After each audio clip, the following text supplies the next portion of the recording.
Well, fall camp, how are things going for you? Good, good. It's been a great fall camp. A lot of energy, very physical. I know my quarterback, but just seeing, from my perspective, there's a lot of physicality, and it's been really good. Yeah. How do you think things have gone for you personally? Good, good. I think I had a really good spring, and then it just kind of led up to fall camp. And I think that's just a testament to the guys around me and the coaches. They've been hard on us, and the players have only, we built that chemistry.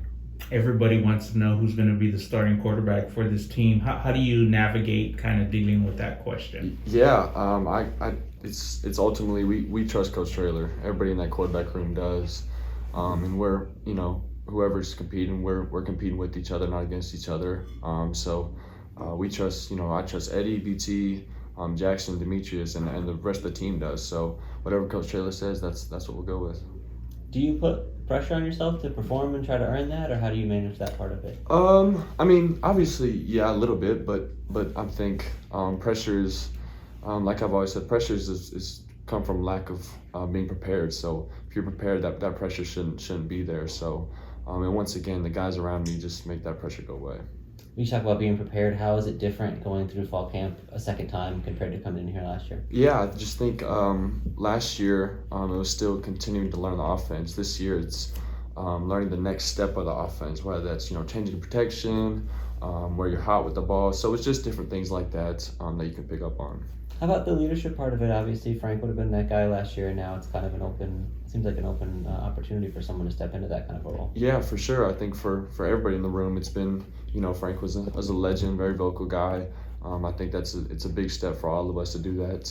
And I think once again, the guys around us have lifted us up and made that job a lot easier. What about for you? Is that a natural kind of role to be a leader, or are you more lead by example or vocal? How would you describe it? Yeah. I think, I used to be more, quiet guy, one-on-one type of guy, but I'm trying to, be more vocal, be the voice that those guys, can go to when they need something. So, yeah.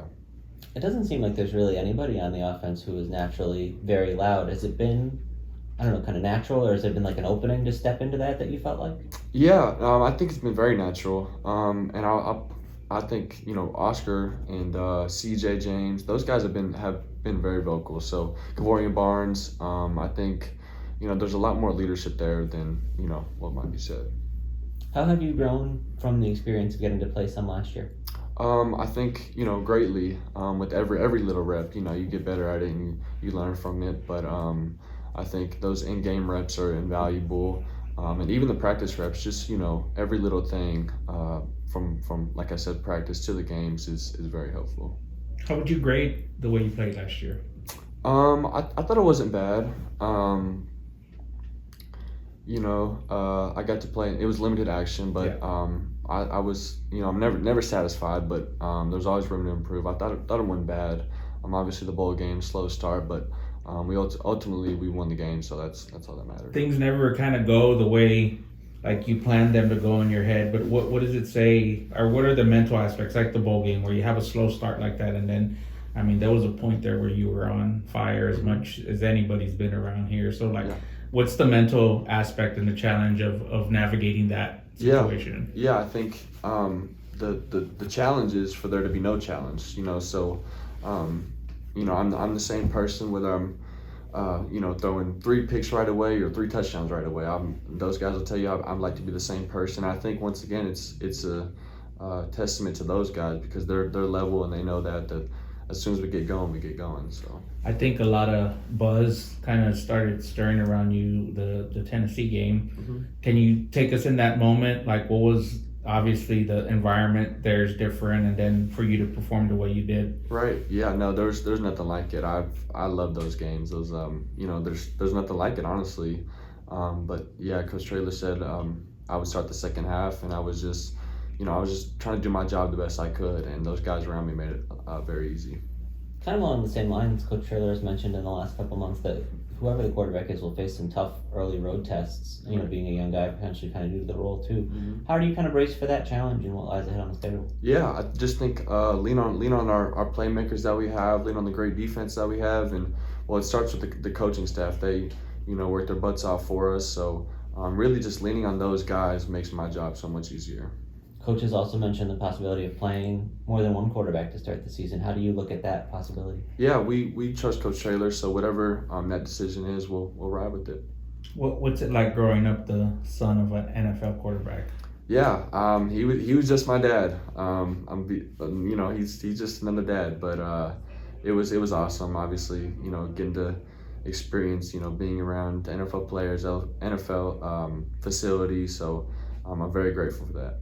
Any pressure with that? No, not at all. Not at all. It's there's never been pressure from that. No, not really. How closely does he kind of connect with you on what's going on here and the kind of stuff you're running? Like, does it get into X's and O's or? Oh, all the time. Yeah, he's a free coach for me. So anytime I need something, we'll talk about that. All the plays in a sense are similar, just a different twist and stuff like that. So anytime I need help with anything, he's there. Is there anything in particular that he's offered you that you've been able to put into action that you felt like made a big difference right away? Yeah, nothing particular. But like I said, there's different plays here and there. Like, hey, what would you do here with the read? What do you think about this footwork? So it's just different things like that that I pick his brain on. How often do you guys have those kind of conversations? Yeah, so he's been very busy right now. So it's usually late at nights. When we're both kind of studying plays or watching over practice film. He'll send us clips of stuff he saw that could help us, or I'll ask him for help. So it's been great. What's he doing now? He's the quarterback coach at the Minnesota Vikings. Oh, okay, gotcha. Yep. Yeah, I imagine it's a pretty demanding role. But I guess you're still plugged in. He's still obviously plugged into the game day to day. So I imagine that helps a lot. Too. Right, for sure. How have you seen Chris Carpenter grow? I know you guys have a little bit of a connection. Yeah. Chris is somebody I've known since I was very young. We've every summer we would go visit Jacksonville, Texas, where Chris is from, and actually where my dad is from, and we would throw routes and get working all the time. But I just think his maturity has really grown year by year, and not only that, but he stepped into a leadership role for the young guys. So it's been great to see. Is he a different guy or even a different player than he was last year? Yeah, I think so. He's, like I said, vocally you could see him, leading the younger guys. Him being a vet, so. Locally from that standpoint, and then physically he's always had great speed, great hands. He's always been a great player. I know you and Devin are also close, so kind of a similar question, like what's different about him this year compared to last year? Yeah, very similar to Chris. A guy I've known since a very young age, but physically the talent's off the charts.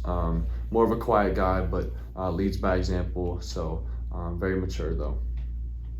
What's the offensive line look like this year? It looks like they're a lot deeper than in years past, and looks like there's a lot of guys up there. For sure. It's a great problem to have. With all those guys. CJ James, the guy I brought in, has really been the head of that group and very vocal with that group. Then obviously we have Vinley and Corey returning. And they brought up some tackles, Buffalo, Jalen Garth, maybe Mekhi Hart bringing back. So. Lots of talent in that room, and it's a very good problem to have. What's it been like with working with CJ, getting to know a new center and other relationships important? Yeah, CJ's awesome. Very, very vocal guy. You could tell his brings a lot of energy, right? From the first conversation we've had together. So, a guy that's I'll lean on him throughout the season, and yeah. I know it's not always easy for a player in his position to come in from another school and take on that leadership role right away. How have you seen him sort of take that on, or what led to him being so strong in that sense? Yeah, I think with that, he's like I said, he brings the energy right away, but I think he backs it up with his performance on the field. So those guys respect a good player, and I think that's been said for a lot of these new transfers that are coming for us. I know on the defensive side of the ball, one guy that stood out to me was Brevin Randall. Kind of the same deal, a lot of energy. Very vocal, and obviously backs it up with this play. Awesome. Cool. Thank you. Yes, sir.